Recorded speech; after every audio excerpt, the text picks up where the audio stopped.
Olá, graça e paz, eu sou Luiz Oliveira e você está no canal Auxílio EBD.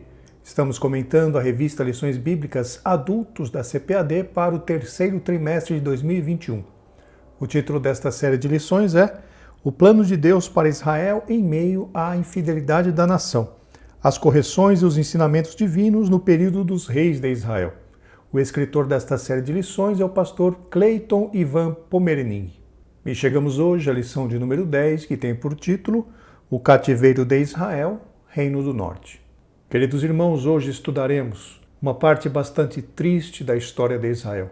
O Deus Todo-Poderoso, usando da sua misericórdia, se utilizou dos seus servos, os profetas, para exortarem aquele povo que estava ali no Reino do Norte, para que eles se convertessem, para que eles voltassem o seu coração para servir o Deus Todo-Poderoso. Mas eles não quiseram. Eles se recusaram a ouvir aos profetas que Deus havia enviado e, infelizmente, chegou para eles o tempo do juízo de Deus. A nação do Reino do Norte, Israel, foi rejeitada por Deus por conta da sua constante desobediência, por conta da sua constante idolatria. E nesta aula, queridos, nós vamos tratar deste assunto que tanto nos entristece. Ver um povo que tinha tudo para ser vitorioso, mas por conta da sua rebeldia, por conta do seu coração duro para com Deus, precisou sofrer grandemente a ponto de ser rejeitado pelo Deus Todo-Poderoso. Que nós possamos, queridos, refletir nesta lição, refletir no que for falado nesta aula, para que nenhum de nós se deixe endurecer pelo engano do pecado. Porque, queridos, nada neste mundo vale a salvação da nossa alma. Aquilo que Deus tem colocado nas nossas mãos, a pessoa do Espírito Santo habitando no nosso coração, a filiação de Deus que nós temos como seus servos. Nada deste mundo tem maior valor do que isso, de fazer parte, de poder fazer parte da família de Deus. Então que nós possamos meditar nesta lição, nesta aula, e possamos tirar ricas experiências para as nossas vidas, para que nós nunca nos desviemos do caminho do Senhor. O textuário da lição está em Oséias, capítulo 6, versículo 1, e nos diz: Vinde e tornemos para o Senhor, porque Ele despedaçou e nos sarará, fez a ferida e a ligará. Já a verdade prática nos ensina, Deus sempre adverte seu povo sobre os perigos da idolatria e suas terríveis consequências. Realmente, queridos, a palavra de Deus está sempre nos exortando para que nós estejamos atentos à voz do Espírito Santo. Para a leitura bíblica em classe, teremos um texto longo ali no livro de 2 Reis, no capítulo 17, versículos de 1 ao 14, depois do versículo 17 ao 20 e depois versículo 29. Acompanhe a leitura, por favor, 2 Reis 17. No ano do 10º de Acás, rei de Judá, começou a reinar Oséias, filho de Elá, e reinou sobre Israel em Samaria 9 anos. E fez o que era mal aos olhos do Senhor, contudo não como os reis de Israel que foram antes dele. Contra ele subiu Salmaneser, rei da Assíria, e Oséias ficou sendo servo dele e dava-lhe presentes. Porém o rei da Síria achou em Oséias conspiração, porque enviara mensageiros a So, rei do Egito, e não pagava presentes ao rei da Assíria cada ano, como dantes. Então o rei da Síria o encerrou e aprisionou na casa do cárcere. Porque o rei da Síria subiu por toda a terra e veio até Samaria e a cercou 3 anos. E no ano 9º de Oséias, o rei da Síria tomou a Samaria e transportou a Israel para a Síria e fê-los habitar em Aia e em Abor, junto ao rio Gozã, e nas cidades dos Medos. E sucedeu assim por os filhos de Israel pecarem contra o Senhor seu Deus, que os fizera subir da terra do Egito, de debaixo da mão de Faraó, rei do Egito, e temeram a outros deuses. E andaram nos estatutos das nações que o Senhor lançara fora de diante dos filhos de Israel, e nos costumes dos reis de Israel. E os filhos de Israel fizeram secretamente coisas que não eram retas contra o Senhor seu Deus, e edificaram altos em todas as suas cidades, desde a torre dos atalaias até a cidade forte, e levantaram estátuas e imagens do bosque, em todos os altos outeiros e debaixo de todas as árvores verdes. e queimaram ali incenso em todos os altos, como as nações que o Senhor transportara de diante deles, e fizeram coisas ruins para provocarem a ira do Senhor. E serviram os ídolos, dos quais o Senhor lhes dissera: não fareis estas coisas. E o Senhor protestou a Israel e a Judá pelo ministério de todos os profetas e de todos os videntes, dizendo: convertei-vos de vossos maus caminhos e guardai os meus mandamentos e os meus estatutos, porque toda a lei que ordenei a vossos pais, conforme toda a lei que ordenei a vossos pais e que eu vos enviei pelo ministério de meus servos, os profetas. Porém não deram ouvidos, antes endureceram a sua cerviz, como a cerviz de seus pais, que não creram no Senhor seu Deus. Também fizeram passar pelo fogo a seus filhos e suas filhas, e deram-se a adivinhações e criam em agouros, e venderam-se para fazer o que era mal aos olhos do Senhor, para o provocarem a ira. Pelo que o Senhor muito se indignou contra Israel e os tirou de diante da sua face. Nada mais ficou senão a tribo de Judá. Até Judá não guardou os mandamentos do Senhor seu Deus, antes andaram nos estatutos que Israel fizera. Pelo que o Senhor rejeitou toda a semente de Israel e os oprimiu, e os deu nas mãos dos despojadores, até que os tirou de diante da sua presença. Porém, cada nação fez os seus deuses, e os puseram nas casas dos altos que os samaritanos fizeram, cada nação nas suas cidades, nas quais habitavam. Como objetivo geral da lição nós temos compreender que nossas transgressões nos afastam de Deus. Já como objetivos específicos, temos 3. Para o tópico 1, destacar as injustiças cometidas por Israel. Para o tópico 2, ressaltar a insistência de Israel no pecado da idolatria. E, finalmente, para o tópico 3, salientar o sincretismo em Samaria. Meus irmãos, como de costume, gostaria de lembrá-los que, para aqueles que assim o desejarem, poderão fazer o download do arquivo de notas de aula que eu utilizei para a gravação desta videoaula. O link para download do arquivo em PDF, que é gratuito, está logo aqui embaixo na descrição deste vídeo. Se você está assistindo o vídeo pelo nosso site Estudantes da Bíblia, o link também para download estará aqui logo abaixo deste vídeo. Outro sim, queridos, sabemos que muitos dos irmãos têm assistido os nossos vídeos na sua TV, na sua Smart TV na sua casa.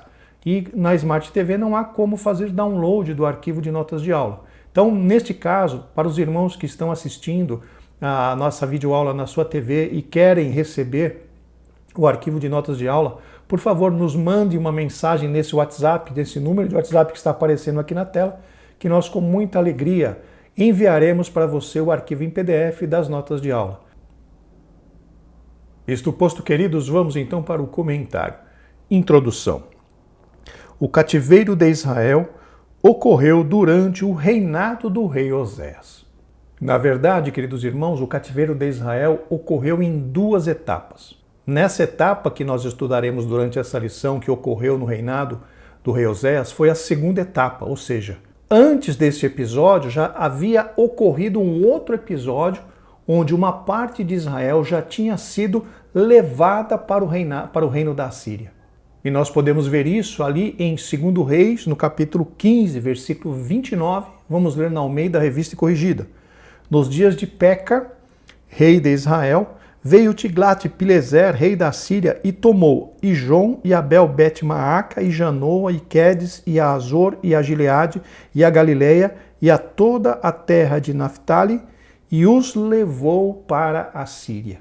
Esse rei Peca, que está mencionando aqui no 2 Reis 15, foi justamente o rei que antecedeu Oséias. Foi um rei que foi antes de Oséias. Então nós precisamos compreender que o que aconteceu durante o reinado do rei Oséias foi a 2ª deportação, ou a 2ª etapa dessa deportação, ou seja, da saída dos israelitas para a Síria. Esse é um detalhe que o comentarista, não sei o porquê, não comentou. Nessa época, a Assíria começava a crescer e a se tornar um grandioso império, controlando várias nações, inclusive Israel. Segundo Champlin, meus irmãos, essa expansão da Assíria se deu quando estava reinando ali aquele rei que nós lemos agora há pouco, Tiglat-Pileser III, que conseguiu várias vitórias militares, várias vitórias em guerras contra as nações que rodeavam a Assíria, inclusive vencendo também o reino de Israel.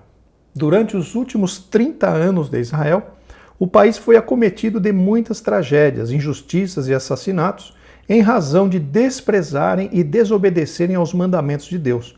A nação israelita entrou em decadência política, social, econômica e religiosa. Queridos, esses últimos 30 anos que o comentarista menciona aqui foram que compreenderam o reino, primeiro do próprio Oséias, que foram 9 anos. Antes dele teve o reinado de Peca, que foram 20 anos.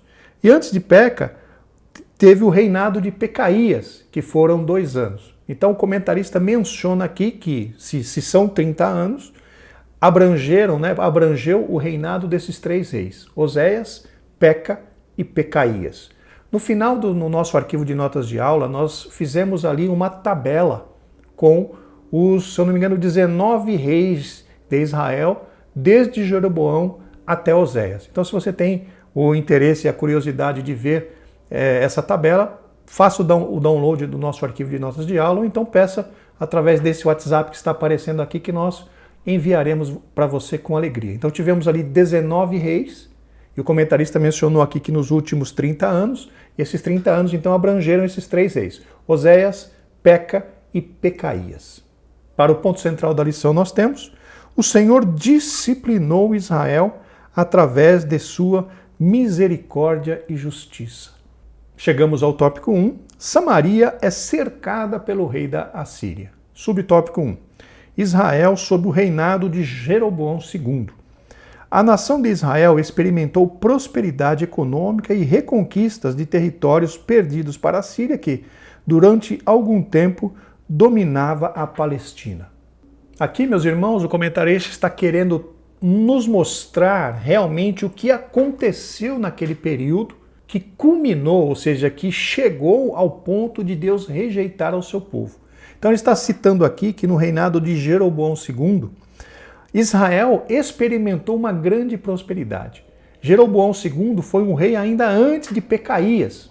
Isso significa o quê? Que essa prosperidade de Israel aconteceu antes de Oséias, aconteceu antes de Peca, aconteceu antes de Pecaías, foi no reinado de Jeroboão II, onde o povo começou a crescer, onde o povo começou a prosperar. A nação de Israel, segundo Champlin, atingiu uma prosperidade que poderia se comparar àquela prosperidade que a nação teve na época do rei Salomão, de tanto que cresceu, de tanto que prosperou. Mas, infelizmente, conforme nos adverte os profetas Amós e Oséias, esses resultados foram alcançados através da corrupção, injustiça social, hipocrisia religiosa e sincretismo.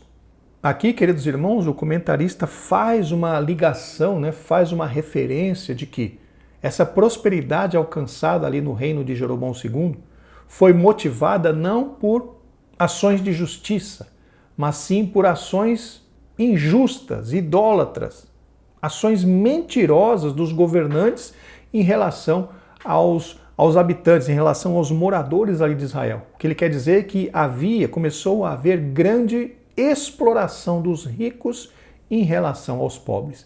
Vamos ler o que está ali em Oséias, no capítulo 4, versículos de 6 a 9, na Nova Versão Transformadora.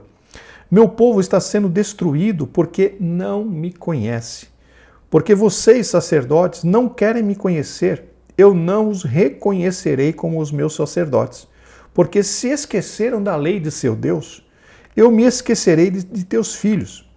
Quanto maior o número de sacerdotes, mais eles pecam contra mim. Trocaram a glória de Deus pela vergonha de ídolos. Quando o povo traz suas ofertas pelo pecado, os sacerdotes se alimentam. Por isso, eles se alegram quando o povo peca. Assim como são os sacerdotes, assim é o povo. Por isso, a ambos castigarei por seus atos perversos. Aqui Oséias, queridos, está mencionando o que acontecia nessa época, quando os sacerdotes se aproveitavam das ofertas que o povo trazia. Inclusive, nessa versão, nova versão transformadora, ele diz aqui, na tradução, diz assim que os sacerdotes se alegravam quando o povo pecava, quando o povo pecava, porque eles traziam a oferta pelo pecado para o sacerdote e o sacerdote tomava para si aquela oferta. Ou seja, dá-nos a entender, entre aspas, que eles até gostavam quando o povo pecava. Por quê? Porque eles tirariam vantagem dessa situação de pecado. Vejam então que o objetivo dos sacerdotes não era servir a Deus. O objetivo dos sacerdotes era tirar vantagem em cima do povo. Leamos um outro texto que está também no livro de Oséias, no capítulo 10, versículo 1, também na Nova Versão Transformadora. Como Israel é próspero, o profeta falando, é uma videira viçosa cheia de frutos. Mas quanto mais seu povo enriquece, mais altares idólatras constrói. Quanto mais fartas suas colheitas, mais belas suas colunas sagradas. Aqui Oséias já está fazendo a ligação do que? Da prosperidade do povo com o aumento da sua idolatria. Então, queridos, vejam a situação que o povo de Israel estava vivendo naquela época. Os sacerdotes se aproveitando do povo, do pecado do povo, para se beneficiar, para tirar proveito dos sacrifícios. E aqui Oséias falando no capítulo 10, que quanto mais o povo prosperava, mais ele se afundava na idolatria, mais ele se afundava em se afastar do Deus Todo-Poderoso. Queridos, infelizmente, muitos de nós, quando prosperam, acabam se esquecendo de Deus. Acabam se esquecendo, aleluia, que essa prosperidade que nós gozamos muitas vezes, ela vem diretamente das mãos do Senhor. E essa prosperidade que recebemos de Deus, ela precisa ser usada para a glorificação do nome do Senhor e não para nos afastar de Deus.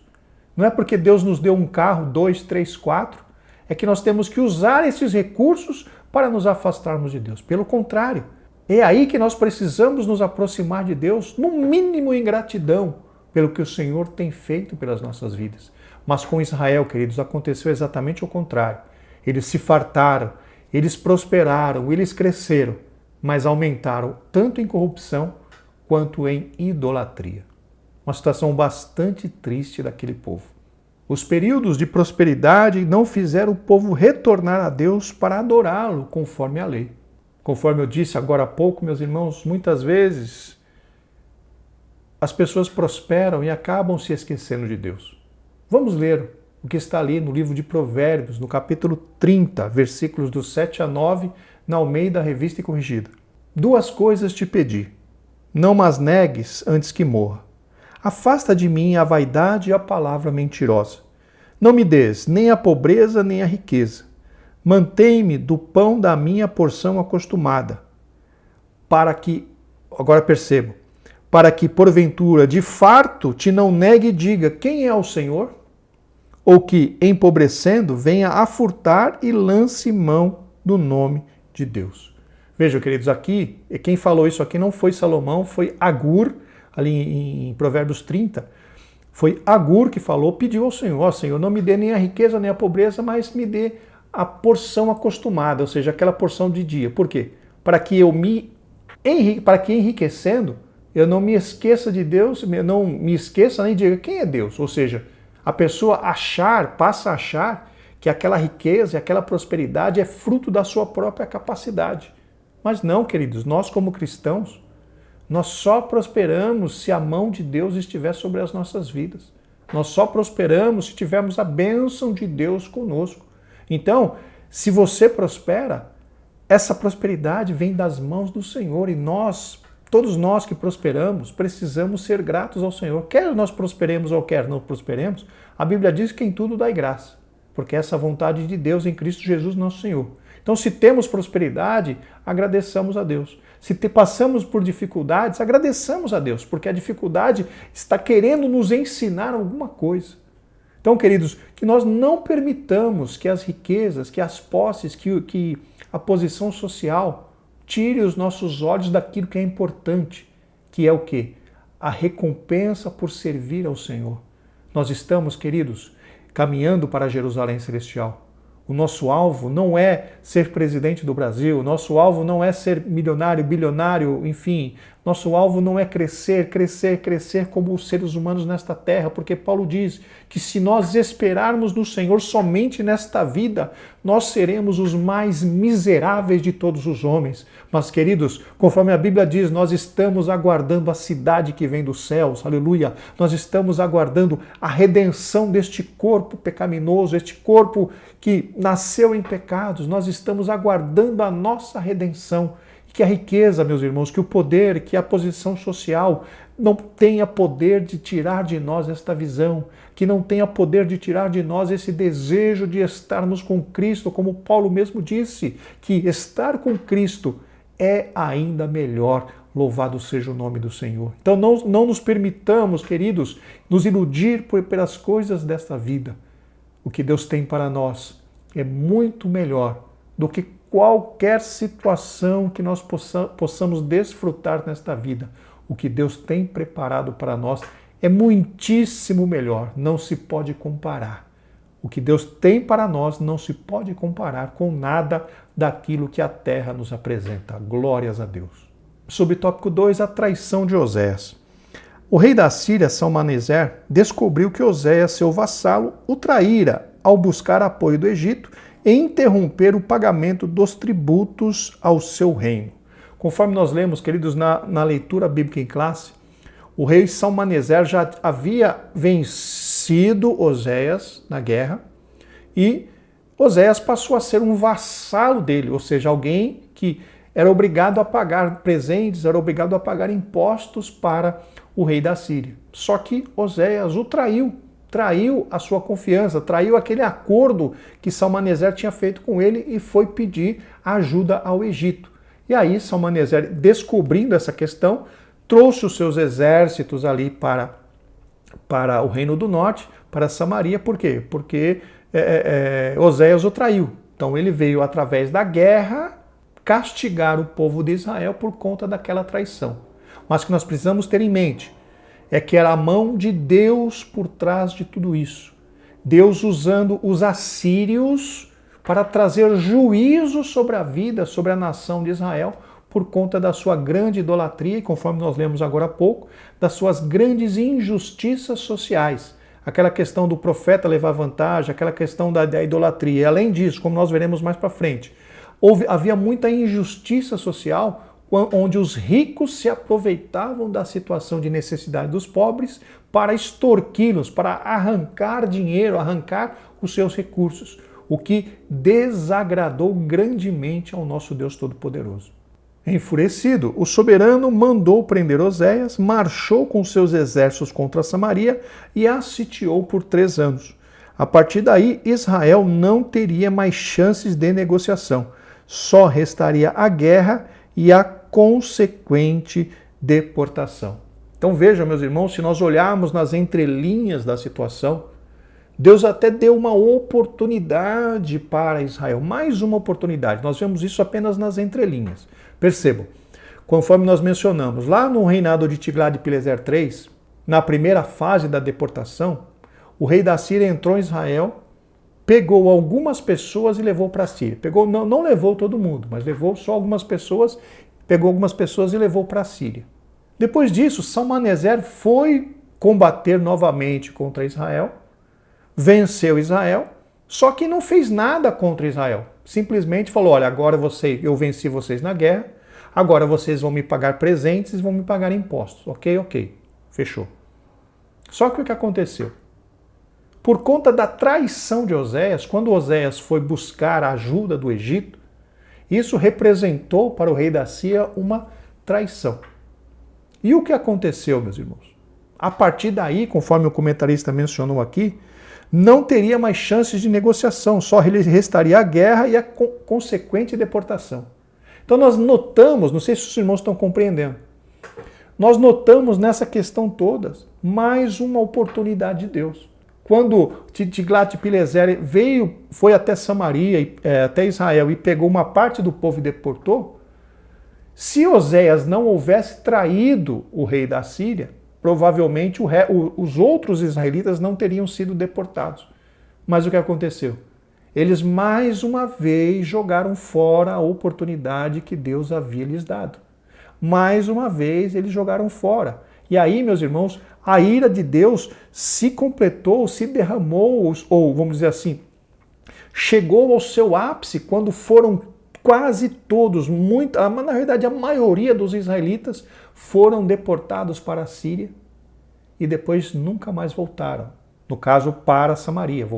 Os que voltaram para a terra ali onde estavam os judeus. Então vejam que até nessa situação, Deus deu uma outra oportunidade para que não precisaria todos serem deportados. Mas Israel, principalmente na pessoa de Oséias, jogou fora essa oportunidade e aí não teve mais jeito. A ira de Deus se derramou sobre eles e foram todos, ou a maioria deles, foram deportados para a Síria, como resultado do juízo de Deus sobre aquela nação. Subtópico 3, a advertência dos profetas. O aumento da riqueza nacional, especialmente sob o reinado de Jeroboão II, fez com que os pequenos proprietários fossem expoliados pelos mais ricos até que se tornassem pobres e servos desses usurpadores. Enquanto os mais abastados viviam na extravagância, os pobres eram vilipendiados e permaneciam na miséria. Aqui, meus irmãos, é o que eu comentei com vocês. Quando o povo começou a prosperar, os ricos começaram a explorar os pobres. Os ricos começaram a cobrar, emprestar dinheiro e pegar como garantia as terras e pegar como garantia as coisas de valor que os mais pobres tinham e acabaram se apoderando de tudo que eles tinham e fazendo dos seus irmãos israelitas escravos. Queridos, isso diante do Senhor é um pecado muito grave, o pecado de exploração.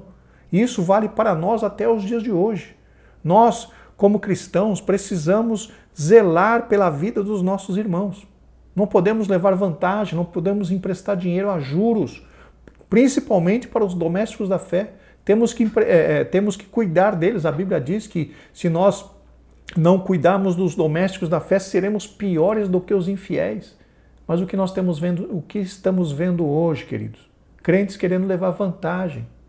Quando vai vender o carro, mente que o carro está bom, mas o carro não está bom. Quando vai vender uma propriedade, quer ganhar dinheiro em cima do outro, mais do que é justo.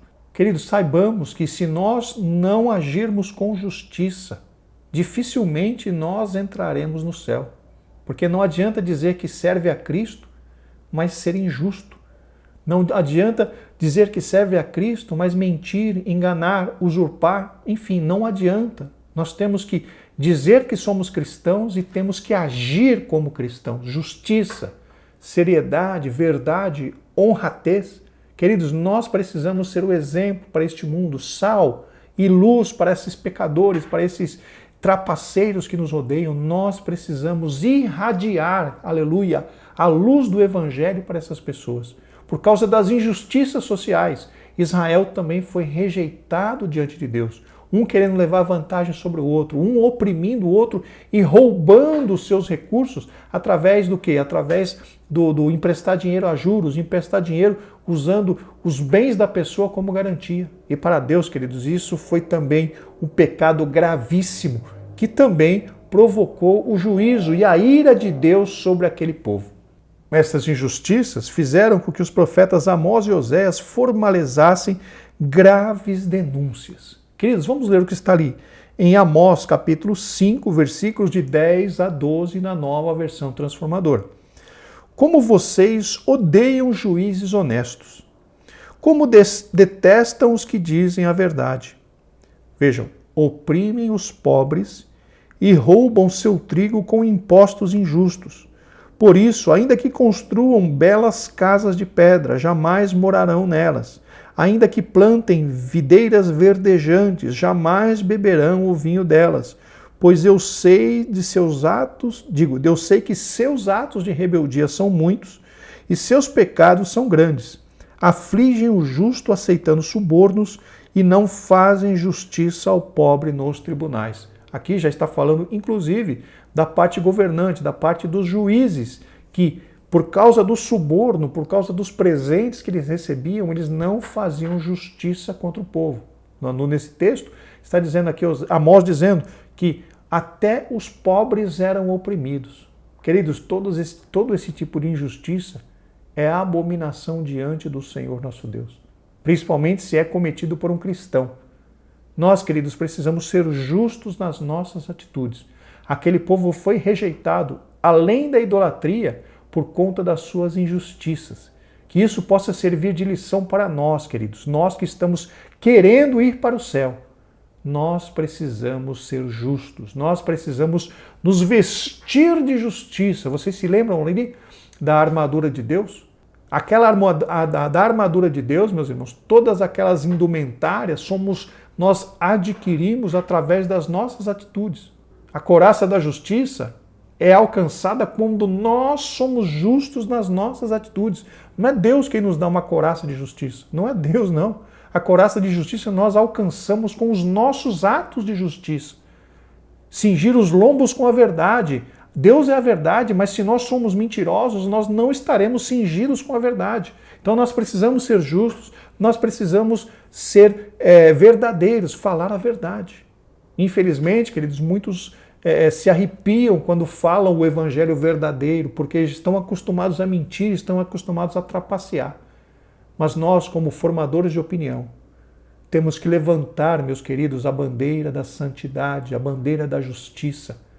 Crente precisa ser verdadeiro. Crente precisa ser justo nas suas atitudes, nas suas ações, nas suas palavras, porque nós representamos ao Deus de justiça, nós representamos ao Deus que é verdade, que é amor, mas também que é justiça. Queridos, nós não podemos sair, não podemos nos desviar do caminho da justiça, do caminho da verdade. Doa a quem doer. Nós precisamos ser verdadeiros, nós precisamos ser justos. Não podemos permitir que a injustiça manche as nossas vestes, porque estamos caminhando para o céu. Aquele povo foi rejeitado por Deus por conta das suas grandes injustiças. Todos estes brutais pecados da nação de Israel foram apontados pelos profetas com pesadas advertências ao arrependimento e apelos à misericórdia e ao amor de Deus. Percebam, meus irmãos, que mesmo aquele povo, naquela situação de tamanha desobediência, injustiça e idolatria, Deus não havia deixado de exortá-los a que voltasse o seu coração para Deus. Isso nos mostra, queridos, o grande e poderoso amor de Deus que está aí disponível a todas as pessoas.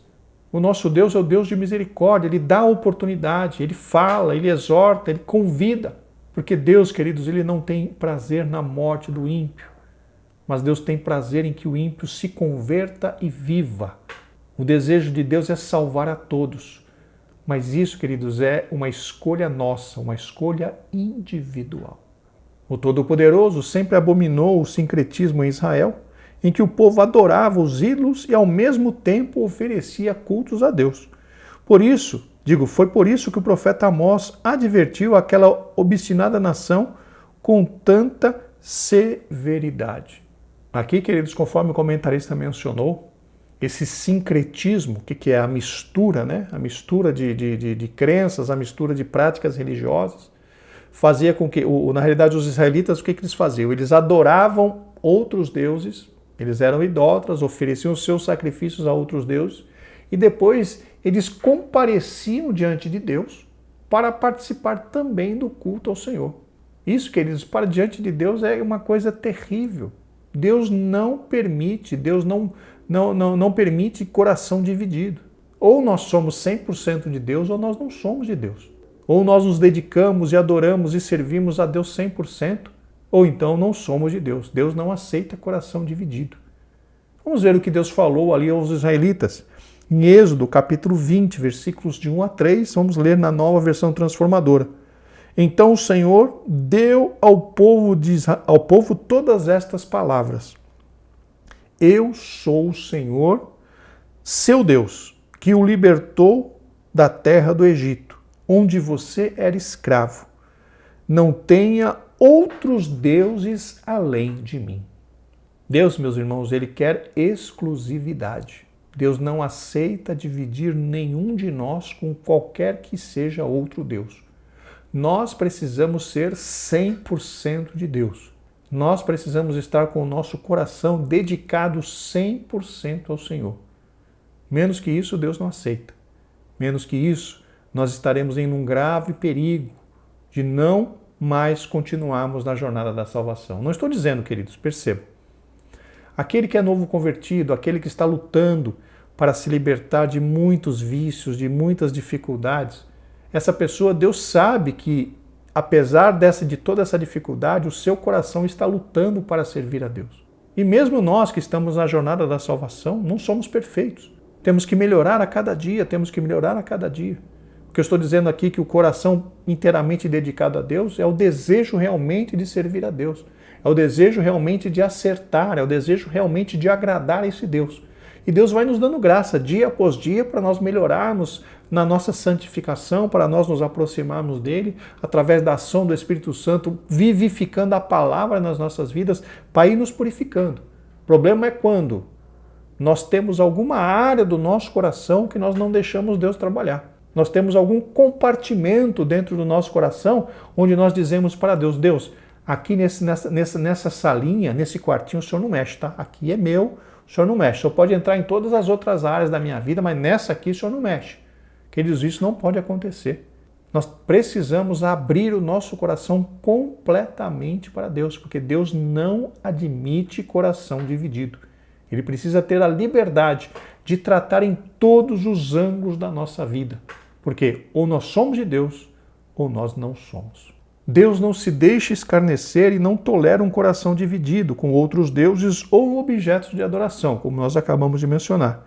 Esses falsos deuses influenciavam o coração do povo, inclinando contra a vontade de Deus declarada na sua palavra. Queridos, quem entra na idolatria acaba fazendo coisas terríveis e abomináveis diante de Deus. Vamos fazer a releitura de um texto que nós lemos na leitura bíblica em classe, que é 2 Reis 17:17. Agora vamos ler na Nova Versão Transformadora. Chegaram a sacrificar os próprios filhos e filhas no fogo. Consultaram adivinhos, praticaram feitiçaria, venderam-se para fazer o que é mal aos olhos do Senhor e provocaram sua ira. Vejam, queridos, aqui está dizendo que aqueles que entraram na idolatria chegaram a queimar os seus filhos e filhas para a entidade, para o ídolo, para o falso Deus. Vejam a que ponto pode chegar uma vida quando está atolada na idolatria. Que Deus nos guarde, queridos, de perder o equilíbrio, que Deus nos guarde de sair desse caminho de andar após as pisadas de Cristo Jesus, nosso Senhor. Que nós nunca permitamos, queridos, que o nosso coração seja enganado pelas facilidades do pecado. O pecado está à nossa volta, o pecado está aí, mas que nós estejamos olhando para Cristo. Como diz lá, se eu não me engano, é Hebreus 12. Nós que estamos rodeados de uma tão grande nuvem de testemunhas, deixemos o pecado e o embaraço que tão de perto nos rodeia e corramos com paciência a carreira que nos está proposta, olhando para Jesus, o autor e consumador da nossa fé. Louvado seja o nome do Senhor. O pecado só nos engana.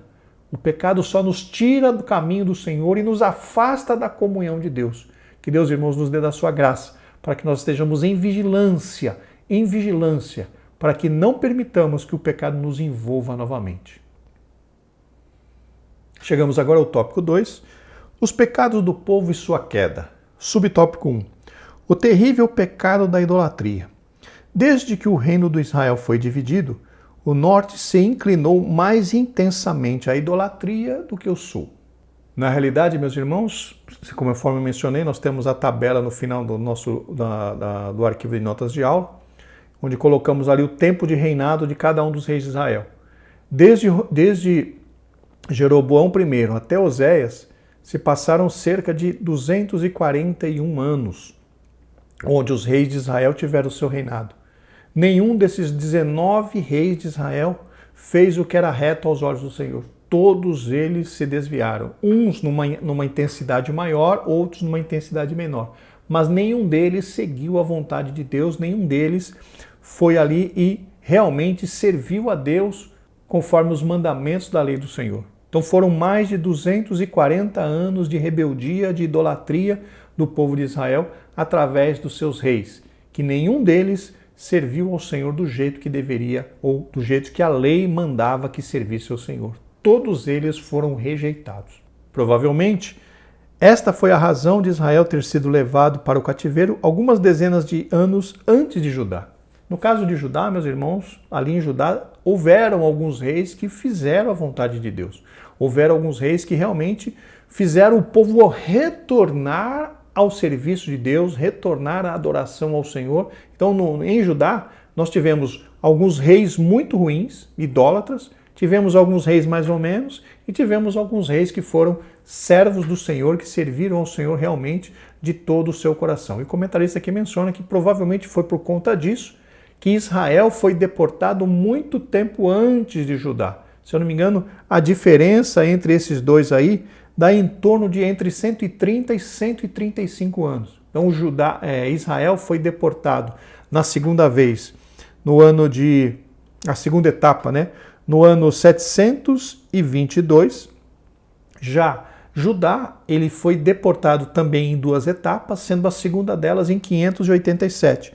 Então isso dá em torno de 135 anos. Israel foi deportado 135 anos antes de Judá, sendo Israel foi deportado para a Síria e Judá foi deportada para a Babilônia. Provavelmente, realmente, por conta de que alguns reis de Judá foram homens tementes a Deus. Apesar do caos espiritual e rejeição de Israel, Deus queria salvar o povo. Realmente, meus irmãos, conforme nós já mencionamos, Deus sempre se interessa em dar oportunidade para que o povo realmente se volte ao Senhor, se arrependa e possa ser perdoado dos seus pecados. Vamos ler aquele texto que eu mencionei, Ezequiel, no capítulo 18, versículo 23, na Almeida Revista Corrigida. Desejaria eu de qualquer maneira a morte do ímpio? Diz o Senhor Jeová. Não, não desejo, antes que se converta de seus caminhos e viva. Queridos, o maior interessado em salvar, em perdoar, em restaurar o homem é o próprio Deus. A dureza de coração está em nós que somos duros de coração. Mas Deus é um Deus de misericórdia, Deus é um Deus de bondade, Deus é um Deus de amor e nos dá a oportunidade. Só que nós temos que ter em mente o seguinte: chega um momento que a paciência de Deus, a longanimidade de Deus é substituída pela justiça de Deus. Deus vai esperar um certo tempo. Se ele vê que nós não vamos responder positivamente, chegou o tempo da misericórdia de Deus ser substituída pela justiça de Deus. E aí, queridos, o que vem sobre a vida daquele que não se arrepende é o juízo de Deus. É Deus cobrando aquela dívida do pecado que aquela pessoa fez para com Deus. Deus vai cobrar. E aí, meus irmãos, é só ai, é só sofrimento e é só dor. Nós temos a oportunidade, como diz a Bíblia Sagrada, se hoje, ouvirdes a voz do Espírito Santo, não endureçais o vosso coração, como na tentação no deserto. Queridos, Deus nos dá a oportunidade todos os dias de nós nos arrependermos. Deus nos dá a oportunidade todos os dias de nós mudarmos de vida. Ele é um Deus de amor. Glórias ao seu nome para sempre. Foi então que o Senhor convocou o profeta Oséias para uma situação bastante estranha. Pediu que ele se casasse com uma prostituta e tivesse filhos com ela. Essa prostituta representaria a nação de Israel.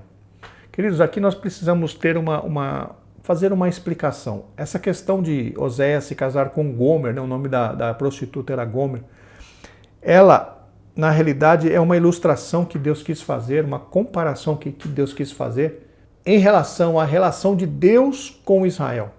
Porque o que aconteceu? Deus mandou que Oséias se casasse com uma mulher que era prostituta. Então o que acontece? Existe muita, existe muita conversa em relação a isso, muitas teorias a respeito disso, a respeito dessa mulher, o que seria, o que não seria, se ele já era prostituta quando casou com Oséias, se não era, se ela se prostituiu depois. O certo é que, queridos, no meu entendimento, realmente Gomer já era prostituta, porém quando Deus mandou que Oséias casasse com ela, Deus estava querendo que Oséias desse uma oportunidade para Gomer sair daquela vida. Ou seja, Oséias estaria tirando aquela mulher da prostituição e dando a ela uma oportunidade de ter uma vida direita, de ter uma vida correta, de ter um marido, de ter uma casa, de ter filhos. Ou seja, era uma oportunidade de recomeço. Só que conforme nós veremos no decorrer da lição, essa comparação que aconteceu, Gomer, ela não atendeu ou ela não correspondeu à oportunidade que ela teve. Ou seja, ela saiu da prostituição, casou-se com Oséias, só que ela não deixou de praticar os seus adultérios. Ela teve a oportunidade de recomeçar, mas ela não abraçou essa oportunidade. E foi exatamente isso, queridos, que aconteceu com Israel. A Bíblia diz que Israel se prostituiu no Egito. E quando Deus usou Moisés para tirar Israel do Egito, Deus estava dando uma oportunidade para que os israelitas começassem uma vida nova diante do Senhor, junto com Deus. Só que os israelitas, a exemplo do que aconteceu com Gomer, não aproveitaram a oportunidade. Por que eu digo isso a vocês? Ezequiel conta essa história bem direitinho para nós entendermos. Vamos ler o que está ali em Ezequiel, no capítulo 23, versículos de 1 a 10. É bastante longo, mas vamos ler na Nova Versão Transformadora. Preste atenção. Recebi esta mensagem do Senhor. Filho do homem, havia duas irmãs, filhas da mesma mãe. Notem aqui, meus irmãos, que aqui em Ezequiel, Judá e Israel já estavam separadas. Então, nessa profecia, Deus já está considerando que mesmo dentro do Egito, Israel já estaria separado em duas irmãs. Ele chama aqui de duas irmãs. Percebam então, vou recomeçar. Filho do homem, havia duas irmãs, filhas da mesma mãe. Elas se tornaram prostitutas no Egito. Quando ainda eram meninas, deixaram que homens acariciassem seus seios. A irmã mais velha se chamava Oolá e a mais nova Oolibá. Casei-me com elas, veja, casei-me com elas e me deram filhos e filhas. Refiro-me a Samaria e Jerusalém, pois Oolá é Samaria e Oolibá Jerusalém. Então, embora fosse minha, Olá desejou ardentemente outros amantes e se entregou aos assírios. Todos eles eram jovens atraentes, capitães e comandantes, com belas roupas azuis montados a cavalo. Assim ela se prostituiu com os homens mais desejáveis da Assíria, adorou seus ídolos e se contaminou. Pois quando ela saiu do Egito, não deixou para trás a prostituição. Continuou depravada como na sua juventude, quando os egípcios dormiram com ela, acariciavam seus seios e a usaram como prostituta. Por isso eu a entreguei a seus amantes assírios, que ela tanto desejou. Eles arrancaram suas roupas, levaram seus filhos e filhas e então a mataram. Depois que ela recebeu este castigo, sua reputação tornou-se conhecida entre todas as mulheres da terra. Vocês perceberam aqui, meus irmãos? Aqui Deus usando Ezequiel para dizer, olha, Israel se prostituiu no Egito. Porém, eu ofereci a Israel uma oportunidade de recomeçar. Me casei com Israel. Quando Deus tirou Israel do Egito através de Moisés, Deus ofereceu para Israel um pacto de exclusividade. Eu vou ser o seu Deus. Vocês serão o meu povo. Só que Israel, queridos, não tirou a idolatria do seu coração, ou seja, adulterou contra Deus. E foi exatamente isso que Deus quis ilustrar através de Oséias, se casando com a prostituta. Gomer recebeu a oportunidade de recomeçar a vida, porém, ela não deixou as suas prostituições, não deixou os seus adultérios, e acabou adulterando, traindo a Oséias, assim como Israel traiu ao Deus Todo-Poderoso. Então Deus queria mostrar, através dessa situação que Oséias foi exposto, o que o próprio Deus sentia em relação a Israel. Oséias cumpriu a ordem do Senhor e se casou com Gomer, e teve filhos.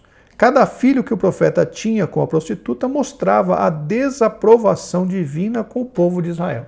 Aqui, meus irmãos, é um outro problema também que tem na interpretação, que muitas pessoas interpretam que nenhum daqueles 3 filhos era de Oséias.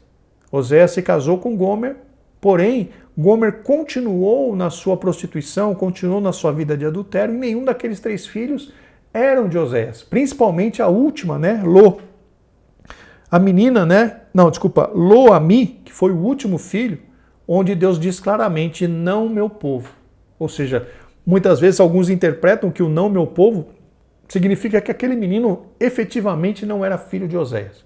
Enfim, queridos, se aquelas 3 crianças eram filhos de Oséias ou não eram filhos de Oséias, na realidade, aquela relação, ela representava a relação de Deus para com Israel, quando Israel traiu a Deus de todas as formas possíveis. E Oséias foi usado ali para representar, metaforicamente, a relação de Deus com Israel, justamente na sua relação com Gomer, que era aquela prostituta que recebeu a oportunidade de mudar de vida, porém não aceitou isso. Nós vemos na Bíblia Sagrada alguns exemplos de profetas que foram usados de uma forma maravilhosa. Oséias, por ordem de Deus, casou-se com uma prostituta que não se converteu. Ezequiel, por exemplo, Deus permitiu que a sua esposa morresse para que o povo de Israel fosse impactado, porque eles também perderiam, né? Na realidade, a morte da esposa de Ezequiel traria uma lição para o povo de Israel em relação ao que Deus faria com a nação. Se eu não me engano, foi Isaías, andou nu por um certo período de tempo. Então Deus muitas vezes se utilizava, né, da vida dos profetas para trazer grandes ensinamentos para o povo para os quais eles profetizavam. Então isso acontecia no passado e hoje eu não tenho assim informações de nada maravilhoso, nada nesse sentido acontecendo conosco. Mas queridos, Deus fala do jeito que Ele quer, Deus age do jeito que Ele quer, Ele é Deus, Ele é soberano para fazer o que Ele quer. E no caso aqui de Oséias, Ele escolheu falar para o povo, mostrar para o povo, através de um exemplo de vida, na vida do seu próprio servo, do próprio profeta Oséias, que deu oportunidade para aquela mulher mudar de vida, porém ela desprezou, ela desperdiçou essa oportunidade e serviu de exemplo justamente para o relacionamento que Deus tinha com Israel, que também era adúltera. Deus colocou o casamento do profeta Oséias como uma lição prática da infidelidade do Reino do Norte, conforme nós já mencionamos. Nessa metáfora, a prostituta Israel deixa seu marido Deus para se deleitar com seus amantes, Egito e Assíria, e ainda pagava para estar com eles. Exatamente o texto que nós lemos lá de Ezequiel. Israel se prostituiu no Egito, Deus ofereceu a oportunidade para Israel para se casar com Deus, num contrato de fidelidade com Deus, porém Israel não aceitou, não cumpriu o contrato e acabou traindo, adulterando contra Deus com as outras nações, principalmente contra o Egito. Lá no Ezequiel, eles falam, né, em relação à Assíria, e foi justamente os assírios que Deus usou para castigar Israel e deportá-los para a sua terra. Hoje se pode ver o mesmo padrão de vida imoral sempre que o povo de Deus se desvia da genuína dedicação ao Todo-Poderoso. Queridos, na realidade, hoje a situação está bastante complicada. Muita gente vivendo um evangelho, nem sei que tipo de evangelho é esse, mas que não tem nada a ver com o que diz as Escrituras. Uma vida completamente fora do que diz a palavra de Deus e se diz salvo e se diz caminhando para o céu. Está cada vez mais urgente, queridos irmãos, nós pregarmos a genuína palavra de Deus. Tem muita gente que está enganada, tem muita gente que está iludida por pregadores da teologia da prosperidade e outras coisas mais que têm aparecido por aí. E nós, como formadores de opinião, nós como professores, precisamos urgentemente pregar e ensinar a genuína palavra de Deus para esse povo, para que Deus tenha misericórdia deles, para que Deus possa nos usar, queridos irmãos, para acordar, para trazer um despertamento para este povo, para que eles voltem à genuína e verdadeira palavra de Deus. Porque se não tiverem em obediência à palavra de Deus, certamente eles não conseguirão a salvação da sua alma. Subtópico 2, outras causas do cativeiro. Os pecados relacionados à exploração e indiferença para com o pobre foram duramente criticados pelos profetas. Conforme nós mencionamos, havia ali a exploração dos ricos em relação aos pobres, o que se constituía um grande pecado diante de Deus. Percebe-se que tais iniquidades são colocadas em pé de igualdade com a idolatria. O profeta Amós condenou essas transgressões de maneira implacável.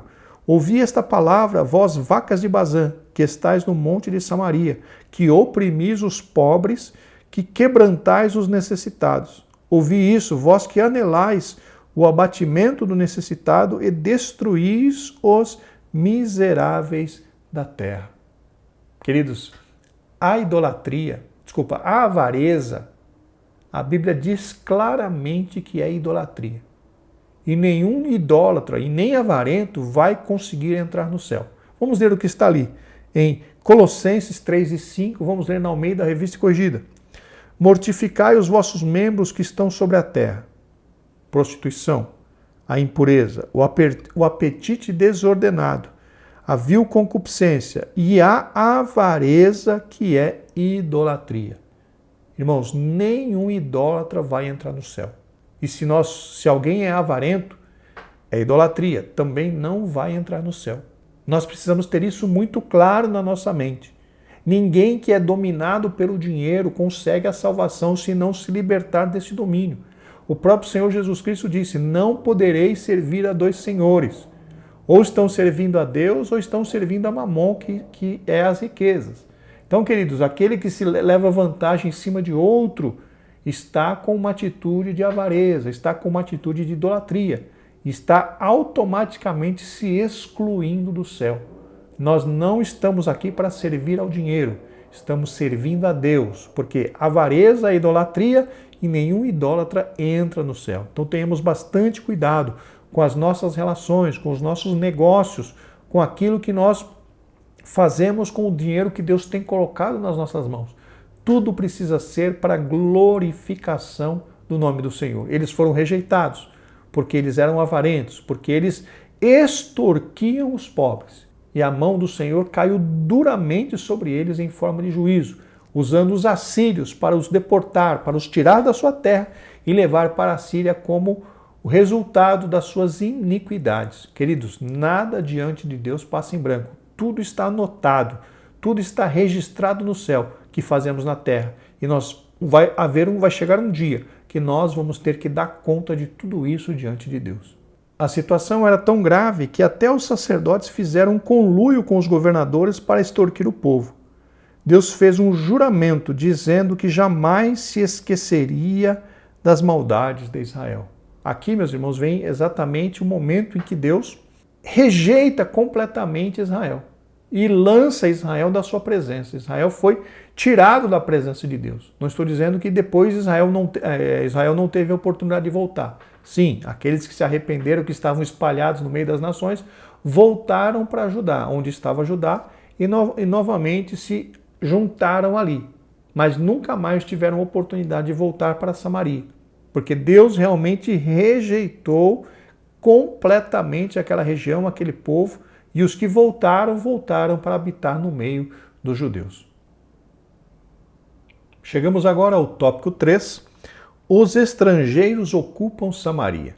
Queridos, antes de nós entrarmos efetivamente no tópico 3, eu gostaria de lembrar os que esta aula, por conta do grande número de versículos e grande número de comentários que eu fiz nas minhas notas de aula, o tempo não está permitindo que eu me aprofunde nos textos, no roteiro que eu escrevi para falar o vídeo, porque senão o vídeo vai ficar com mais de 2 horas.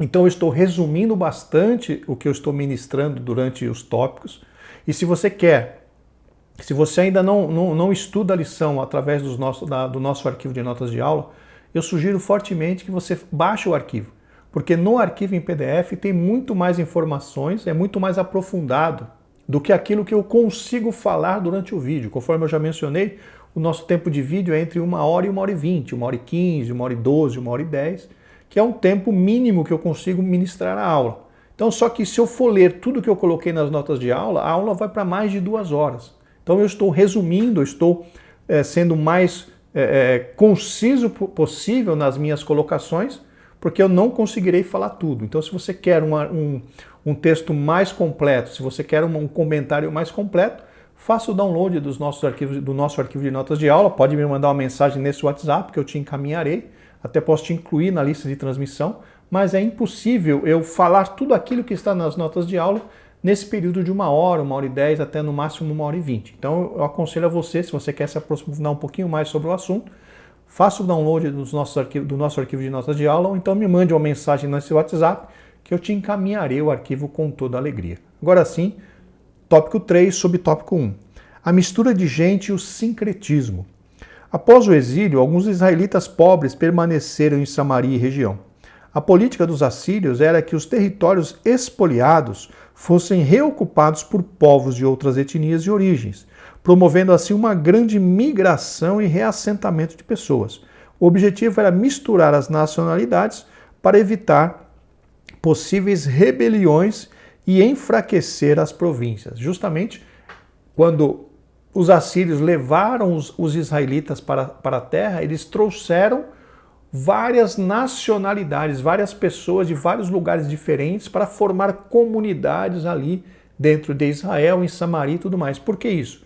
Porque várias comunidades diferentes, conforme o comentarista mencionou, fazia com que o povo não fosse unido, fazia com que o povo fosse separado nessas comunidades, nessas etnias. Ou seja, nunca mais haveria uma coesão, uma união entre os povos ali em Samaria, se tornando um povo só, para se rebelar, por exemplo, contra qualquer tipo de governo. Por quê? Porque ali não era um povo só.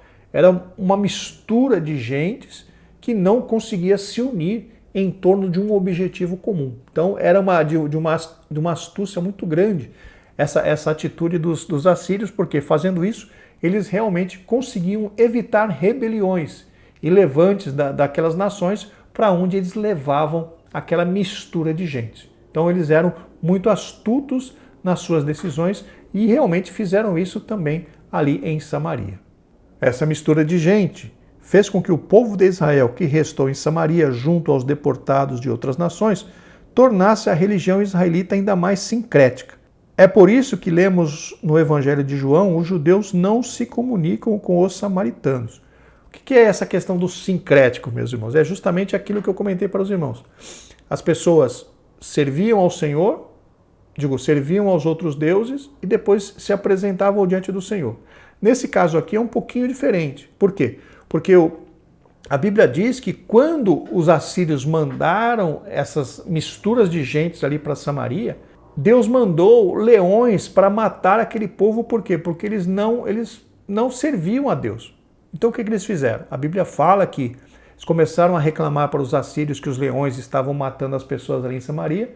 Aí o que os assírios fizeram? Mandaram uma pessoa dos sacerdotes para Samaria para explicar, né? Eles chamam de costumes do Deus da terra. Passaram a explicar para aquele povo como era o jeito que adorava a Deus, como era o jeito que fazia o sacrifício ao Senhor. Então eles começaram a misturar tudo. Eles misturavam, faziam o sacrifício a Deus, mas adoravam os seus deuses, ou seja, misturaram todas as coisas. Por isso que vocês se lembram que lá naquela conversa do Senhor Jesus Cristo ali com a mulher em Samaria, ela falou para o Senhor Jesus, questionou o Senhor Jesus Cristo desta forma: os nossos pais disseram que é neste monte que nós tínhamos que adorar a Deus. E os judeus falam que o lugar certo de adorar é em Jerusalém. Lembram dessa conversa que o Senhor Jesus Cristo teve com aquela mulher samaritana? Justamente é por isso que acontecia. Porque quando esse sacerdote foi levado para Samaria, ele meio que deve ter feito um altar ali naquele monte onde o Senhor Jesus Cristo se encontrou com aquela mulher e ali faziam sacrifícios a Deus. Só que, além do sacrifício a Deus, eles faziam sacrifício aos seus deuses, misturando todas as coisas, fazendo isso que eles chamam de sincretismo religioso. Mistura o culto do Deus de Israel com o culto a Baal, com o culto do Deus sei lá o quê, o Quemos, os deuses das outras nações. E fazia aquela bagunça. E foi justamente isso que aconteceu ali em Samaria. Tanto que os judeus, na época do Senhor Jesus Cristo, não consideravam os samaritanos como pessoas dignas, consideravam que eles eram ímpios, eles eram pessoas que não podiam se relacionar com os judeus. Por quê? Porque eles eram uma mistura de gente, eram imundos, ímpios, imundos. Só que no passado havia ali no meio israelitas, mas que acabaram ficando por ali e se misturaram naquele sincretismo, se misturaram naquela situação e provavelmente até perderam a sua identidade, queridos. Por quê? Porque quando o israelita tinha filhos, se relacionava com pessoas de outras nações, os filhos dessa relação perdiam a identidade, não eram mais israelitas, não eram mais pessoas verdadeiramente israelitas, eram misturas de gente. Então, certamente aconteceu todo esse tipo de coisa ali em Samaria, a ponto dos judeus rejeitarem completamente os samaritanos. Subtópico 2, Jesus e os samaritanos.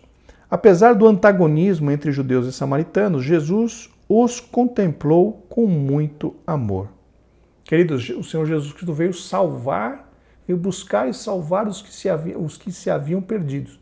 E os samaritanos também estavam incluídos neste chamamento, neste convite para a salvação, assim como nós.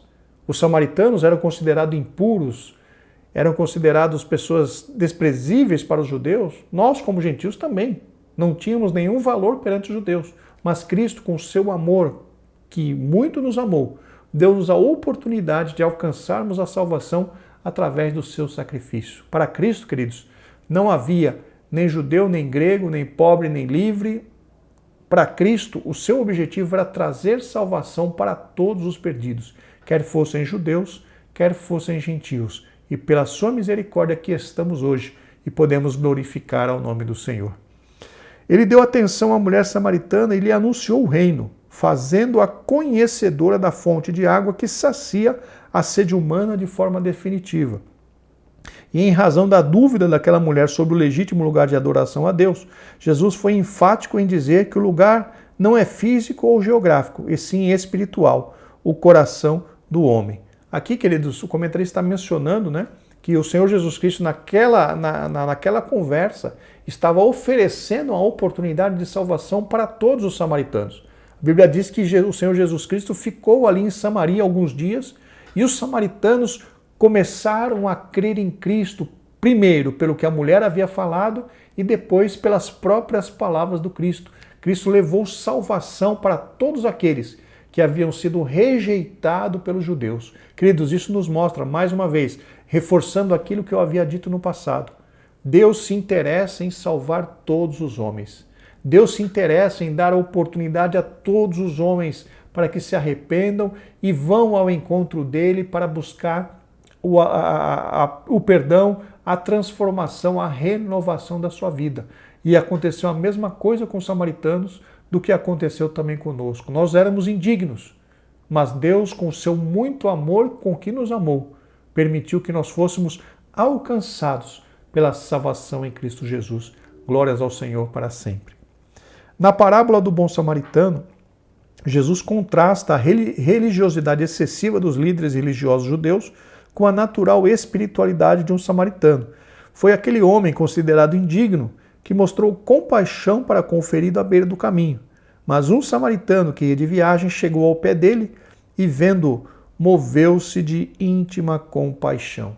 Queridos, essa parábola do bom samaritano, que é chamada por nós de bom samaritano, é uma parábola de riqueza espiritual imensurável.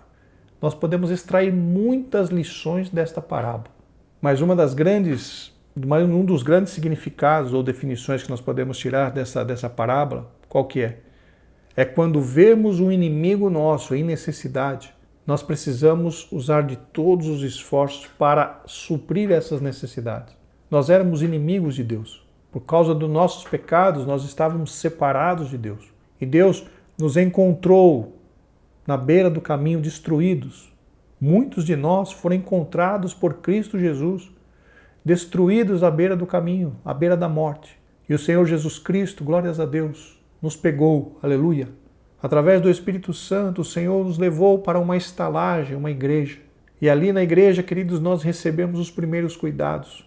Nós somos cuidados, nós somos tratados, nós somos recuperados fisicamente, espiritualmente, emocionalmente. E hoje nós estamos aqui, queridos. O amor de Deus, queridos, alcança todos. Mesmo nós que éramos inimigos de Deus antes de aceitarmos a Cristo. Deus nos olhou na nossa necessidade, estendeu as mãos para nós e fala: eu quero salvar você. Venha, eu quero te restaurar, venha. Eu quero mudar a sua vida, venha. E nós aqui estamos, irmãos, por conta deste amor de Deus. Nós que éramos os seus inimigos, fomos abraçados por eles, fomos cuidados por ele. E hoje aqui estamos, como servos do Deus Altíssimo. Louvado seja o nome do Senhor. Esse é um dos grandes milagres do Evangelho, meus irmãos. Deus pegar alguém que não valia nada como eu e trazer para no meio da sua casa, no meio dos seus filhos, mudar de veste, mudar de roupa, colocar os pés sobre uma rocha e colocar um cântico novo na minha boca e na sua boca. Nosso Deus é maravilhoso. Louvado seja o seu nome para sempre. O Deus que restaura, o Deus que levanta, o Deus das oportunidades.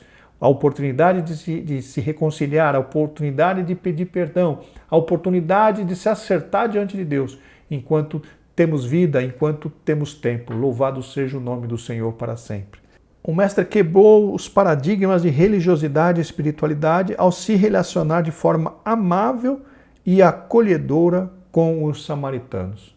Aqui, meus irmãos, o paradigma que ele fala aqui é alguma coisa que era o costume deles, era alguma coisa que não podia fazer. Cristo quebrou esse costume, quebrou essa limitação, porque ele veio salvar, veio buscar e salvar todos os que estavam perdidos. E nós estamos incluídos entre estes que eram perdidos e hoje somos salvos pela graça e pela misericórdia de Deus. Queridos, chegamos ao final da lição, vamos agora para a conclusão. Não faltou advertências para que Israel abandonasse a idolatria e fosse poupado do cativeiro. Todavia, nada surtiu efeito. Cada vez mais a nação afundava em seus pecados. A maneira drástica, porém misericordiosa e amorosa de Deus retornar seu povo ao aconchego do seu amor foi, infelizmente, conduzi-lo ao cativeiro e à dispersão. Que Deus nos ajude a atentarmos mais para a sua palavra a fim de não colhermos os amargos frutos da desobediência. Conforme nós viemos falando durante toda a lição, meus irmãos, Deus sempre nos dá oportunidade. Deus sempre fala conosco. Deus sempre nos dá condição de retornarmos se nós nos desviamos, se nós nos afastamos dele, da sua palavra, da obediência do Espírito Santo. Mas nós precisamos estar atentos à voz do Espírito Santo. Quem tem ouvidos, ouça o que o Espírito diz às igrejas. Quem tem ouvidos, ouça o que o Espírito Santo está bradando no meio da igreja. Permaneçamos firmes, meus irmãos, permaneçamos firmes, porque conforme eu já mencionei nessa lição, a recompensa é maravilhosa. Muito obrigado pela sua companhia, muito obrigado pelo seu apoio, pela sua oração. E se Deus quiser, estaremos juntos novamente na próxima semana para comentar a lição de número 11. Deus abençoe, graça e paz.